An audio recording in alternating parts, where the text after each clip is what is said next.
오늘 하나님 말씀은 이사야 43장 25절, 그 다음에 마태복음 18장 35절 되겠습니다. 같이 합독하시겠습니다. 나 곧 나를 위하여 내 해문을 도만한 자니 내 죄를 기억지 아니하리라. 너희가 각각 중심으로 형제를 종수하지 아니하면 내 참으로도 이와 같이 하시리라. 아멘. 오늘 말씀을 전해 주실 분은 제가 소개하지 않아도 잘 아시는 신승민 목사님이십니다. 저희가 어렵고 힘든 시절 방황할 때 물신양면으로 도와주시고 또 기도해 주신 신실한 목사님이십니다. 저희가 조금 섭섭한 소식을 전해드리겠습니다. 지난 4년 동안 리디먼 교회에서 선교 오신 신진미 목사님께서 오는 10월부터 사스카툰에 있는 캐네디언 교회에 새로 사역을 시작하시게 됐습니다. 목사님이 함께하던 모든 시간이 하나님의 은혜이자 큰 축복이었습니다. 목사님 가족을 떠나보내며 아쉬운 마음이 가득 차지만 주님이 예비하신 세계를 기대하며 다시 한번 축복합니다. 신 목사님 가정에 늘 건강하시고 또 행복하셨으면 좋겠습니다. 목사님 가정 앞날에 주님의 평안과 형통함이 복이 늘 함께 하시기를 응원하고 기도하겠습니다. 그래서 다음 주에 8월 23일 오후 2시에 리디머 교회에서 신 목사님 2임 예배를 갖게 됐습니다. 시간이 허락되신 분들은 참석해 주시고 목사님 가정 우리 신 목사님하고 또 사모님 김기라 시어머님, 아들 신하준, 또 양론에 계신 그 아버님 신정철 아버님도 같이 이 가족을 위해서 기도해 주셨으면 좋겠습니다. 오늘 신승민 목사님 복음을 품고 용서로 가는 여정이라는 제목으로 말씀 선포해 주실 때 우리 마음에 큰 감동이 있기를 바라며 목사님이 단위 나오실 때 오른손을 들어 할렐루야 축복드리겠습니다. 할렐루야. 할렐루야.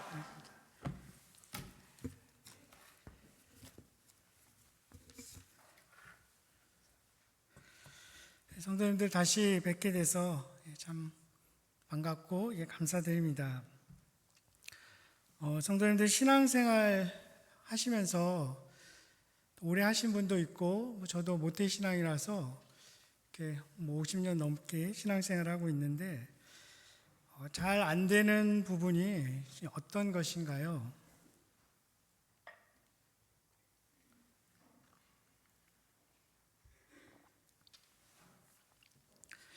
저는 개인적으로 용서라는 부분이 참 쉽지 않은 것 같습니다. 부모 자식 간에 또 친구 사이에 이웃과 또 직장 동료 사이에 또 성도들 사이에서도 누군가에게 용서를 구하는 것 쉽지 않습니다. 또한 누군가를 용서하는 것 역시 참 어렵습니다. 용서했다고 여겨지는데 기독교인이니까 당연히 그렇게 해야겠죠. 문득 다시 원망스러워지기도 하고 또 미워지기도 합니다.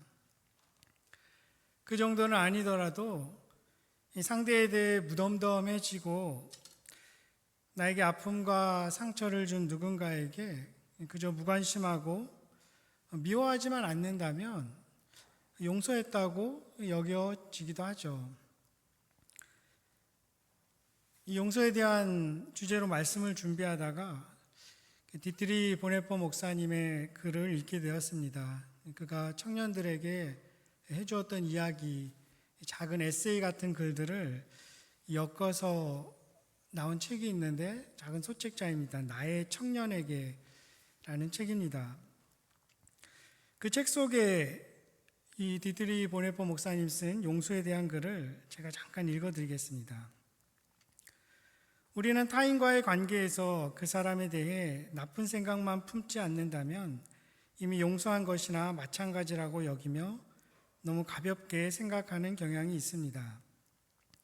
그러고는 그 사람에 대해 좋은 생각을 품고 있지 않다는 사실에 대해서는 전혀 개의치 않습니다. 그러나 용서란 그 사람에 대해 순전히 좋은 생각만을 품으며 온 힘을 다해 그를 참고 감당해 주는 것입니다. 바로 이 부분에서 우리는 적당히 우애해 버리기를 잘합니다. 우리는 타인을 참고 감당해 주는 대신 그 사람 옆에 나란히 서 있으면서도 그의 침묵에 익숙해집니다. 그의 존재 자체에 무관심해집니다. 그러나 용서란 참고 감당하는 것입니다. 누군가를 모든 면에서 참고 감당하는 것은 그의 까다로운 성격과 불쾌한 모습, 내게 행한 잘못이나 죄도 포함해 끝까지 포기하거나 외면하지 않고 잠잠히 참고 감당하며 사랑하는 것입니다. 그럴 때 비로소 용서라고 말할 수 있을 것입니다. 그의 이 글을 읽다 보면 과연 나는 용서를 하는 사람인가 그런 의구심이 듭니다. 용서는 기독교의 핵심 가치 중에 하나입니다. 기독교인이 가져야 할 중요한 덕목이고 성경의 중요한 주제입니다. 그런데 이 용서가 한편으로 이 기독교가 비난당하는 이유가 되기도 합니다. 먼저는 너희 기독교인들은 그렇게 배우고 가르치면서 정작 왜 그렇게 용서를 못하느냐 이렇게 비난을 받죠.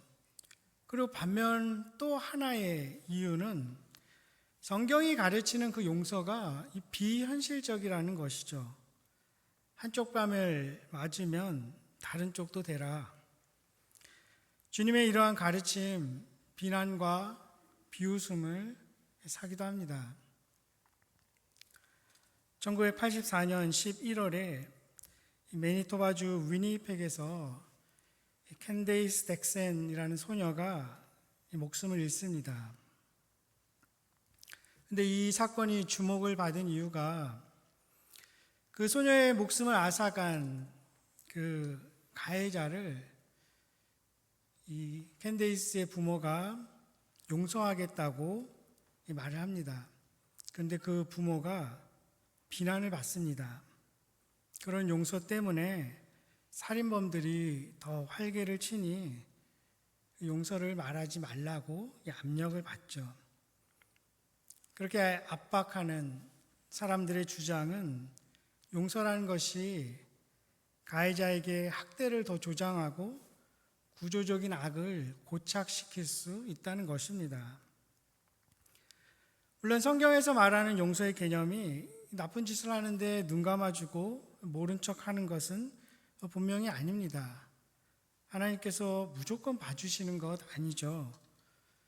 하나님은 거룩하고 공의로우신 분이기 때문에 죄를 반드시 심판하십니다. 하지만 신비스럽고 놀랍게도 그 용서 안에 정의와 이 사랑이 공존합니다. 죄를 지은 자를, 그 가해자를 정의롭게 심판하시지만 그 가해자, 즉 원수가 만약 줄이거든 먹여라, 목마르거든 마시게 하라고 로마서 12장 말씀에 있습니다. 그것이 어떻게 가능할까요? 우리의 의지, 결단 이전에 복음에 근거해야 합니다. 이 땅에서 살아갈 동안 정의와 사랑이 희미하게나마, 미약하게나마 이루어지는 것은 복음을 품을 때 가능함을 성경이 우리에게 가르치고 보여줍니다. 복음이 무엇입니까? 이사야 선지자는 이렇게 말합니다. 이사야서 52장 7절에 좋은 소식을 전하며 평화를 공표하며 복된 좋은 소식을 가져오며 구원을 공포하며 시온을 향하여 이르기를 내 하나님이 통치하신다 하는 자의 산을 넘는 발이 어찌 그리 아름다운가. 이사야 선지자가 말하는 복음은 하나님의 다스림입니다. 즉 하나님이 하신다는 것입니다. 우리 힘으로 할 수 없는 용서를 하나님이 친히 하십니다. 용서받을 수 없는 우리를 위해서 친히 죄값을 감당하셔서 우리로 용서받게 하신다는 것이죠. 진정한 용서는 우리의 의지나 결단이기 전에 하나님이 우리 삶을 다스리는 그 복음에서 시작됩니다. 이 이사야 선지자의 다른 글, 오늘 본문이 들어있는 43장에 읽지는 않았지만 유명한 구절이 있습니다. 18절, 19절입니다. 너희는 이전 일을 기억하지 말며 옛날 일을 생각하지 말라. 보라, 내가 새 일을 행하리니 이제 나타낼 것이라. 너희가 그것을 알지 못하겠느냐? 반드시 내가 광야에 길을, 사막에 강을 내리니. 그런데 이 말씀을 듣는 이스라엘은 여전히 불의한 삶 가운데 있습니다. 놀라운 것은 이스라엘 자손이 말할 수 없는 큰 죄를 지었음에도 불구하고 하나님이 그들의 죄악을 사하시고 새로운 일을 행하시겠다는 이 놀라운 약속의 말씀입니다. 그 이유가 21절 그리고 오늘 본문 25절에 들어있습니다. 21절입니다. 이 백성은 내가 나를 위하여 지었나니 나를 찬송하게 하려 함이니라. 25절에 나 곧 나는 나를 위하여 내 허물을 도말하는 자니 내 죄를 기억하지 아니하리라. 하나님이 이 모든 일을 자신의 이름과 영광을 위하여 하시는 것입니다. 하나님의 주권이고 자격 없는 자들에게 베풀어지는 하나님의 은혜입니다. 하나님의 이러한 큰 주권, 은혜의 복음은 신약시대 그리스도인들에게도 주어집니다. 로마서 5장에 사도 바울이 말하죠. 하나님이 우리가 아직 연약할 때에, 아직 죄인 되었을 때에, 심지어 아직 원수 되었을 때에 무죄한 예수 그리스도 독생자를 우리를 위해 희생제물로 내어주셨다는 것. 복된 소식입니다. 그런데 이와 같은 복음에 기초하지 않은 이와 반대되는 종교적인 삶의 모습은 어떨까요? 나의 기준, 나의 행위가 중요합니다. 그래서 그런 모습에서 나타나는 특징 중에 하나가 저도 그런 모습이 있었던 것 같은데 얼토당토하는 비난을 받을 때 이 분노가 일어납니다. 내가 얼마나 큰 죄인인가 하는 그 인식보다 나는 훌륭하고 좋은 사람이다 라는 느낌, 그 평판이 더 중요하기 때문이죠. 종교적인 삶의 모습은 어떠한 일이 내가 원하고 하나님께 구하는 대로 되지 않으면 내가 열심히 기도했고 이렇게 신앙생활을 했는데 왜 하나님이 들어주시지 않을까? 그 하나님을 원망하고 하나님에 대해 분노합니다. 그리고 자신에 대해서도 분노합니다. 내가 더 기도했어야 되는데, 내가 더 열심히 했어야 되는데, 자학하고 자책하죠. 신앙의 정체성, 자존감이 그 복음의, 은혜의 복음이 아니라 내가 무엇을 얼마나 더 많이 열심히 했는가에 달려있기 때문입니다. 물론 하나님께서는 너무나 겸손하셔서 그렇게 하는 자의 기도와 삶도 받아주시고 복을 주시기도 하죠. 그러나 우리 인간은 이 죄성을 가지고 있습니다. 내가 행한 일, 내가 만들어 놓은 기준에 잘 부합하고 잘 맞춰서 살고 있을 때는 자신감을 얻습니다. 그 일도 잘 술술 풀리는 것 같죠. 내가 이만큼 해서 하나님이 이렇게 내 기도를 들으시고 복을 주시는구나. 그러면서 교묘하게 그렇게 열심히 안 살고 신앙생활 열심히 하지 않고 도덕적이지 않고 실패하는 사람들을 무시하게 됩니다. 겉으로는 드러나지 않지만 막 경멸하죠. 더 나아가서 그런 사람들에 대한 말이나 행동에 있어서 무자비해지기도 합니다. 자신의 열심, 탁월한 도덕성, 높은 기준, 그것이 복음을 가리는 것입니다. 바리새인들이 그러했죠. 나쁜 의미에서만 아니라 니고데모 같은 철저한 그런 바리새인에게도 복음, 거듭남이 필요한 것입니다.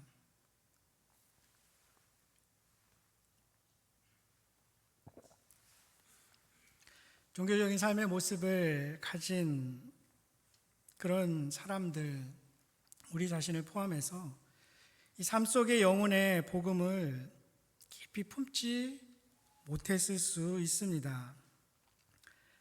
10,000달란트를 탕감받은 그 은혜의 복음을 품지 못하고 100데나리온의 채무를 용서하지 못하는 종의 모습입니다. 오늘 이사야서 말고 또 다른 본문, 이 마태복음 18장에서 주님이 제자들에게 용서할 것을 가르치시죠. 그러면서 유명한 비유를 하나 말씀합니다. 10,000달란트 탕감받은 종의 비유입니다. 왜 이 비유를 말씀하셨을까요? 그 21절에 올라가 보면 베드로와 예수님이 나누는 대화가 나오죠. 베드로가 묻습니다. 형제가 나에게 잘못하면 몇 번이나 용서하면 됩니까? 당시 하루에 3번 용서하면 많이 했다고 여기던 시대입니다. 탈무드에도 동일인에 대해서 3번 용서해 줄 수 있다고 가르쳤기 때문이죠. 베드로가 묻죠. 7번 하면 됩니까? 3번에 두 배가 넘는 수이니까 7번이면 충분하다고 생각했던 모양입니다. 그런데 예수님은 한도를 정하지 않으십니다. 7번씩 70번이라도 490번이나 용서해라. 어떤 사본에는 77번으로 기록되어 있습니다.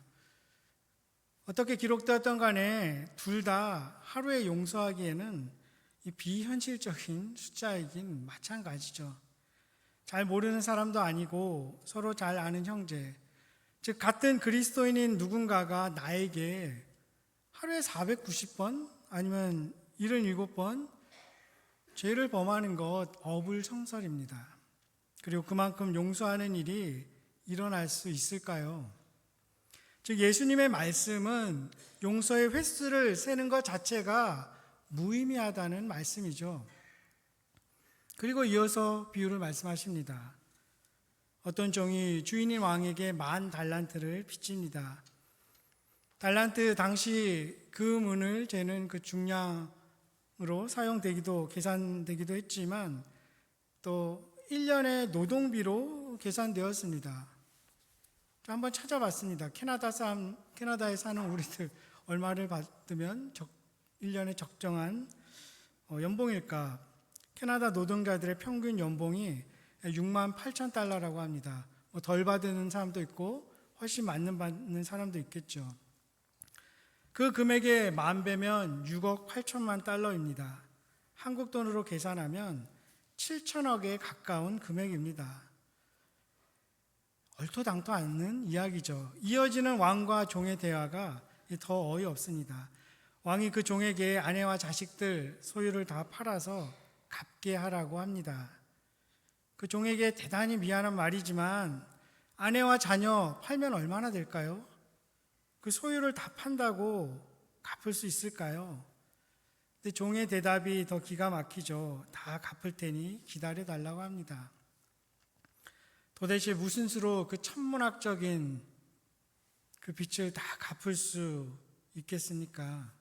이 대화는 사실 갚을 길이 없는 그 빚을 진 우리와 우리 스스로 도저히 감당할 수 없는 그 죄를 용서해 주시는 하나님의 이야기입니다.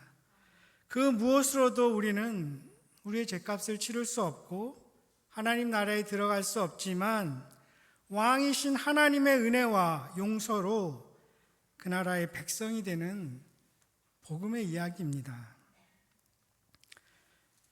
그런데 이야기가 여기서 끝나지 않습니다. 10,000달란트 탕감받은 종이 100데나리온 빚을 진 친구를 용서하지 못합니다. 한 데나리온, 당시 하루 품삯입니다.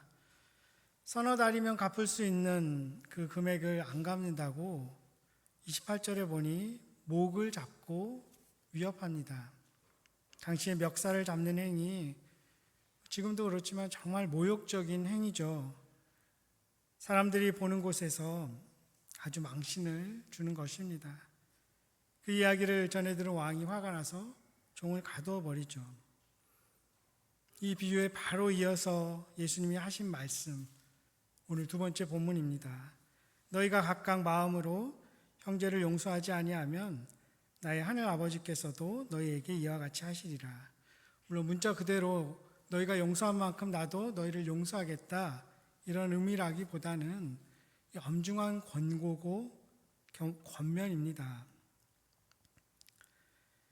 하나님께 용서받았다는 증거는 다른 사람을 용서하고 사랑을 베푸는 이 역량이 있다는 것입니다. 자신이 용서받았다는 깊은 깨달음과 체험이 없으면 다른 사람들에게 은혜와 용서를 베풀 역량이 그만큼 적을 것이고 심지어 아예 없을 수도 있습니다.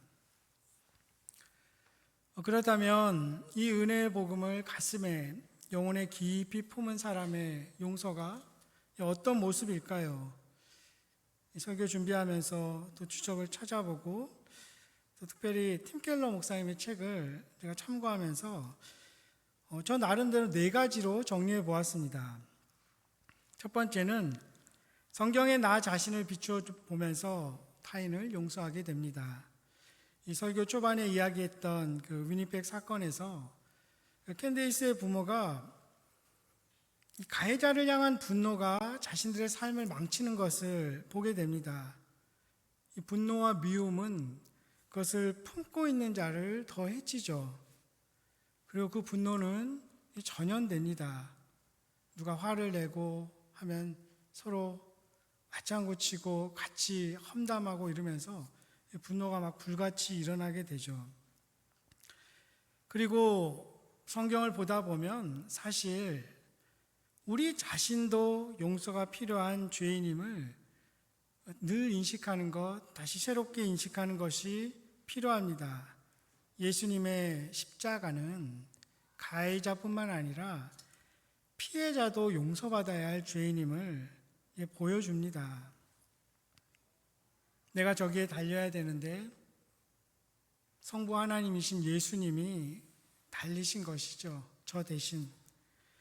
그 십자가의 진리를 깊이 깨닫게 될 때 범죄자나 학대자, 가해자, 그들을 나 자신과 근본적으로 다른 사람으로 보지 않게 됩니다.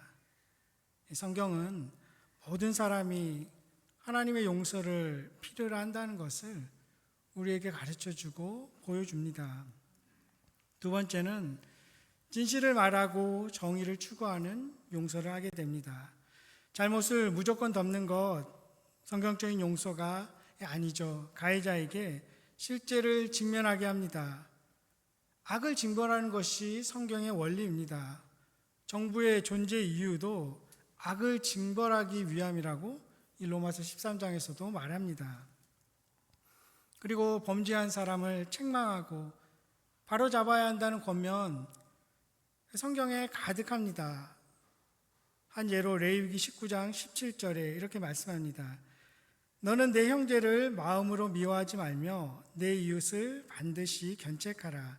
그러면 내가 그에 대하여 죄를 담당하지 아니하리라. 내버려 두는 것도 그 죄에 동참하는 것이죠. 가해자의 행동 중단하도록 노력해야 합니다. 내버려 두어서는 안 되죠. 지적해주는 용기도 필요합니다. 정의를 추구해야 되고 악이 판치는 것 내버려 두지 않는 것이 우리의 본분입니다. 진정한 사랑은 악을 미워하고 불의를 기뻐하지 않기 때문이죠. 그런데 참 놀라운 것은 이 레위기 19장 17절 말씀 그 바로 뒤 18절에 이렇게 이어집니다. 원수를 갚지 말며 동포를 원망하지 말며 내 이웃 사랑하기를 내 자신과 같이 사랑하라. 나는 여호와니라. 그러면서 동시에 똑같이 되돌려주지 말라는 거죠. 용서라는 것이 그냥 자행된 불의, 악행을 단순히 지워버리고 어떤 악의 심판을 희석시키는 것이 아니지만, 열심히 정의를 추구해야 되지만, 다른 한편으로 그 어떤 사람이라도 그 상대를 하나님의 형상대로 지음받은 사람으로 여겨야 된다는 거죠. 악마화해서는 안 된다는 것입니다. 그리고 같이 이어지는 내 이웃 사랑하기를 내 자신과 같이 사랑하라. 정의와 사랑이 맞물려 있는 이 주님의 말씀이 참으로 절묘하지 않습니까? 세 번째는 복수를 최종 심판자에게 맡기는 그런 용서를 하게 됩니다. 복음은 용서의 원천이 누구인지 깨닫게 합니다.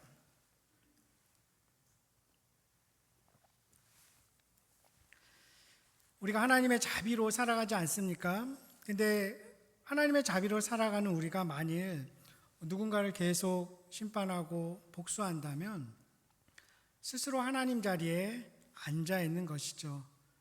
피고석에 앉아야 할 우리가 판사의 자리에 앉는 것입니다. 그것은 깊이 들어가 보면 내가 하나님을 대신할 수 있다는 그 교만에 빠지게 될 수 있습니다. 2차 세계대전 당시에 홀로코스트에서 살아남은 엘리 비젤이라는 사람이 이렇게 말합니다. 내가 누구라고 용서합니까? 나는 하나님이 아닙니다. 내가 용서하는 것이 아닙니다. 그의 말이 많은 사람의 공감을 이끌어냈습니다. 이와 같은 고백, 최초의 고백, 우린 창세기에서 봅니다. 자신을 팔아넘긴 형들을 요셉은 복수하지 않죠. 그런데 요셉의 형들은 요셉이 복수를 미룬 것이라고 생각합니다. 아버지 야곱이 돌아가실 때까지 복수를 미룬 것이라고 생각하고 두려워서 요셉에게 다시 용서를 빕니다. 자신에게 용서를 비는 그 형들의 이야기를 들은 요셉이 마음이 아파서 옵니다. 참 눈물겨운 장면이죠. 그리고 그가 이렇게 말하지 않습니까? 창세기 50장 19절에 두려워하지 마소서 내가 하나님을 대신하리이까. 요셉은 분명히 알고 있었습니다. 심판하시는 분이 하나님을, 악을 선으로 바꾸시는 능력의 하나님을 믿었기 때문에 그는 용서할 수 있었습니다. 누군가를 용서할 수 있는 힘, 하나님의 능력과 사랑을 믿는 믿음에서 나오는 것이겠죠. 로마서 12장 19절 말씀입니다. 내 사랑하는 자들아 너희가 친히 원수를 갚지 말고 하나님의 진노하심에 맡기라. 기록되었을 때 원수 갚는 것이 내게 있으니 내가 갚으리라고 주께서 말씀하시니라. 이 말씀의 의미는 하나님이 우리의 억울함을 언젠가 반드시 풀어주신다는 의미도 있지만 신학적인 대속의 교리가 들어있습니다. 내가 갚으리라, 그 표현에는 내가 대신 복수를 받겠다, 이런 의미도 들어있습니다. 하나님이 직접 피해자가 되셔서 가해자를 용서하시고 또 친히 형벌을 받으시고 우리가 갚아야 할 빚을 갚으신 그 교리가 들어있습니다. 이 놀라운 진리, 복음이 확고하고 분명하게 다가올수록 저와 여러분은 또 온전한 용서를 하게 될 것입니다.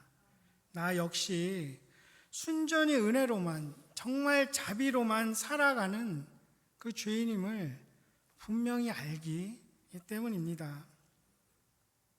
복음이 놀라운 것은 하나님의 용서가 우리에게 자신감과 겸손이라는 그 역설적인 결과를 동시에 준다는 것입니다. 받을 자격이 없는 자가 큰 사랑을 받았으니 우리는 한없이 높아집니다. 더 나아가 심지어 우리는 하나님의 상속자가 되기까지 합니다. 그리고 한편으로 그 크신 하나님을 향한 그 경외심, 그 은혜 앞에서 우리는 한없이 낮아집니다. 교만할 이유가 없는 것이죠. 하나님이 베푸시는 용서는 그래서 놀랍고 위대합니다. 네 번째는 원수를 사랑하는 데까지 나가는 용서를 하게 됩니다. 온전한 용서가 당신을 용서하고 당신과 더 이상 상관하지 않겠다 말하는 것이 아니라 가해자가 잘 되기를, 돌이키고 회개하기를 바라며 기도합니다. 우월감을 가지고 내가 너보다 더 우월하니 너는 비하되어도 나는 상관하지 않겠다. 멸시를 받아도 상관하지 않겠다. 이런 교묘한 지배 욕구, 이런 것이 아니라 다시 화합하게 하고 다시 화해하게 만듭니다. 원수가 줄이거든 먹이고 목마르거든 마시게 하죠. 이것이 용서의 정수이며 선으로 악을 이기는 자의 모습입니다. 이런 모습이 과연 그럼 우리 삶에 존재할 수 있을까요? 1958년 4월 26일 날 한국의 부모님에게 이 편지를 붙이기 위해서 우체통에 편지를 넣다가 26살의 한국인 청년이 흑인 청년들에게 폭행을 당합니다. 당시 펜실베니아 대학의 대학 재학 중이던 오인호라는 학생인데 병원으로 옮겨졌지만 이 세상을 떠나고 맙니다. 그 소식을 들은 부모의 심정이 어땠을까요? 상상할 수 없을 것입니다. 이런 일이 벌어지면 사람이 정신이 나가던가 아니면 트라우마로 남은 삶을 비참하게 마칠 수도 있습니다. 이 청년의 장례식 때 펜실베니아 시장 앞으로 편지가 날아옵니다. 그 청년의 아버지인 부산 영도교회의 오기병이란 장로님이 보낸 편지입니다. 그 편지의 내용을 생략하면서 잠깐 읽어드리겠습니다. 하나님께서 우리의 슬픔을 승화시켜 기독교적 소망을 주신 것에 감사합니다. 인호의 사망 소식을 들었을 때 믿을 수가 없었고 큰 충격과 비탄에 빠졌습니다. 하지만 살인자들의 구원받지 못한 영혼과 인간성 마비에 대해서도 슬프게 생각합니다. 우리는 어떻게든 살인자들의 영혼을 구원하고 이들에게 생명을 불어넣을 수 있는 도구가 되기를 원합니다. 우리 가족은 가족회의를 열어 법이 허용하는 범위 안에서 가장 관대한 판결이 내려지도록 청원하기로 결정했습니다. 그들은 자신들이 저지른 범죄 행위가 희생자 본인과 그의 가족에게 어떤 결과를 가져올지 몰랐습니다. 생략하고 교육적 빈곤이 살해의 직접적인 동기가 되었을 것이라고 생각합니다. 우리 가족은 이들이 석방된 뒤에 직업교육 및 사회적응의 목적으로 쓰일 수 있도록 기금을 적립하기로 했습니다. 이것은 죽임을 당한 이와 죽인 자들에게 생명을 주는 일이며 우리를 기독교적 사랑과 친교 안에 연결되게 하는 길이라고 생각합니다. 우리는 다만 우리의 죄를 대신하여 죽으신 예수 그리스도로부터 받은 성령으로 우리의 소망을 밝혔을 뿐입니다. 하나님의 축복이 미국 국민들과 특히 우리의 피부치인 아들을 죽게 한 이들에게 함께 하시기를 기원합니다. 오기병 올림. 그리고 당시 돈으로 500불을 보냅니다. 나중에 이 오인호 씨 이야기가 영화로도 만들어지고 또 많은 교회들이 기금을 마련해서 사회봉사 활동을 하고 기념관도 짓게 됩니다. 실제로 어떻게 이런 일이 가능할까요? 하나님의 주권, 하나님 나라의 소망과 믿음, 복음의 능력이 오기병 장로님의 삶에 깊이 배어 있었기 때문이라고 저는 믿습니다. 우리 대부분은 이러한 극단적인 상황에 놓이지 않을 것입니다. 하지만 그럼에도 쉽지 않은 것이 진정한 용서가 아닐까요? 어쩌면 그래서 이 용서는 평생에 걸쳐서 떠나는 여정과도 같을 것입니다. 용서를 구하고 다시 용서하며 살아가는 것, 평생에 이루어지는 믿음의 순례길입니다. 우리 그 용서의 여정을 다시 떠나십시다. 그 여정 속에서 우리는 한계에 직면하고 경계가 그어지는 것을 경험할 수도 있겠지만 다시 그 한계와 경계를 뛰어넘고 사랑의 지평을 다시 확장해가는 그 여정을 계속해 나가십시다. 이 여정을 통해서 우리는 하나님의 신비와 사랑, 그 능력을 새롭게 맞이하게 될 것입니다. 저희 가족은 다음 달 말경에 이 사스카춘주 리자이나로 가게 됩니다. 제가 10월 1일 날짜로 그곳에 있는 그 놀먼 케네디 프레스비테리안 처치라는 교회에 담임으로 부임하게 되었습니다. 백인, 흑인, 아시아인이 섞여 있는 이 PCC 소속 교회입니다. PCC 소속 교회이지만 젠더 이슈와 관련해서 교단의 결정에 단호하게 거부하는 교회입니다. 하지만 또 복음으로 모든 이들을 품고 모든 이들에게 열려 있는 그러한 공동체입니다.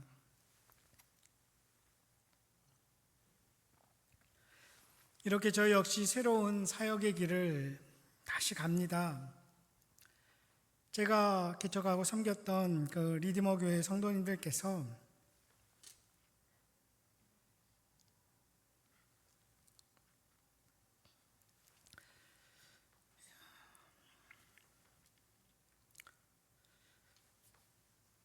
이 시간까지 허물 많은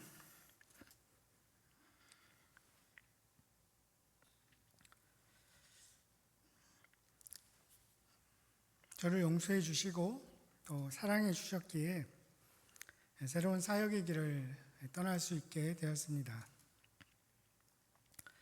또 훌륭하신 좋은 목사님, 후임 목사님이 바로 오셔서 감사할 따름입니다. 왕이신 하나님이 예수 그리스도를 통해 우리가 갚을 수 없는 빚을 감당해 주셨다는 그 복된 소식, 그 복음을 품고 크고 작은 삶의 용서를 실천하십시다. 우리 모두가 계속해서 끝까지 그 용서의 여정을 함께 이어가는 하나님 나라의 시민이기를 주님의 이름으로 축원합니다. 기도하겠습니다. 지나온 삶을 돌아보며 우리로 다시 용서를 배우게 하여 주시옵소서. 나도 용서받은 죄인이고 여전히 용서가 절실한 죄인임을 늘 인식하게 하여 주십시오. 어렵지만 날마다 새롭고 깊게 용서의 여정을 계속 이어가게 하시기를 간구합니다. 악을 악으로 갚지 말고 선으로 악을 이기게 하여 주십시오. 이사야 선지자의 예언대로 칼을 쳐서 보습을 만드는 사람들이 되게 하여 주십시오. 원수를 위해 기도하고 그들이 줄이거든 먹이고 목마르거든 마시게 하며 그들을 사랑하는 자로 살아가게 하시기를 원합니다. 우리를 용서하시고 자녀 삼아 주신 주님을 예배하고 노래하고 그 가르침을 따르는 우리 런던 한인교회 성도님들이기를 늘 기도합니다. 온전한 용서를 통해 정의를 행하고 사랑을 실천하는 귀한 성도로 아름다운 공동체로 이 땅을 살아가게 하시기를 간구하고 우리를 위해 죽고 다시 사신 사랑과 능력의 예수 그리스도의 이름으로 기도합니다. 아멘.